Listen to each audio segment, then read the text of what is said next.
আমি ছাত্র জনতার পক্ষ থেকে স্পষ্টভাবে বলতে চাচ্ছি যে এই বাংলাদেশকে ফ্যাসিবাদী রেজিম থেকে মুক্ত করার জন্য এবং একটি নতুন বাংলাদেশ, জনগণের বাংলাদেশ প্রতিষ্ঠার জন্য সকল ধরনের ষড়যন্ত্রকে নস্যাৎ করার জন্য, প্রতিহত করার জন্য বাংলাদেশের ছাত্র জনতা কিন্তু সদা প্রস্তুত রয়েছে। আমরা দেখতে পাচ্ছি নানান জায়গায় লুটপাট, সহিংসতা এবং সাম্প্রদায়িক হামলার মতো ন্যাক্কারজনক ঘটনা ঘটছে। আমরা এর তীব্র নিন্দা জানাচ্ছি এবং আমরা মুক্তিকামী ছাত্র জনতার প্রতি আহ্বান জানাচ্ছি যে এই ধরনের ঘটনাকে প্রতিহত করার জন্য আমাদেরকে প্রস্তুত থাকতে হবে, আমাদেরকে দায়িত্ব নিতে হবে। কেউ যাতে এই আন্দোলনকে নস্যাৎ করার জন্য এই ধরনের ঘটনা ঘটানোর সুযোগ না পায়, সেদিকে আমাদের সদা সতর্ক থাকতে হবে।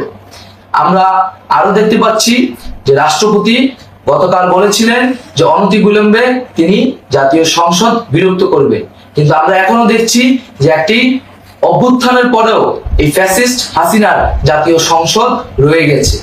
তাই আমরা ঘোষণা করছি যে আজ দুপুর 3টার মধ্যে এই ফ্যাসিস্ট হাসিনার যে জাতীয় সংসদ, সেই সংসদের বিলুপ্তি ঘোষণা করতে হবে। যদি আজ বিকাল 3টার মধ্যে এই জাতীয় সংসদের বিলুপ্তির ঘোষণা না আসে, তবে আমরা কঠোর কর্মসূচি দিতে বাধ্য থাকব।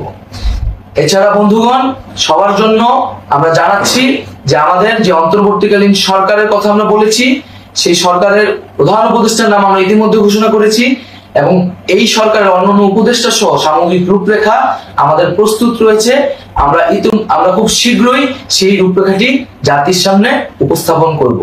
আমরা বাংলাদেশে স্থিতিশীলতা চাচ্ছি, সমাজে ন্যায় বিচার চাচ্ছি, সেজন্য কার্যকর পদক্ষেপ নিতে হবে এবং তার প্রথম পদক্ষেপটি হতে হবে এই জাতীয় সংসদ ভেঙে দেওয়া। এবং সবার প্রতি আহ্বান থাকবে, আপনারা শান্তিপূর্ণভাবে অবস্থান রাখুন, শান্তিপূর্ণভাবে এবং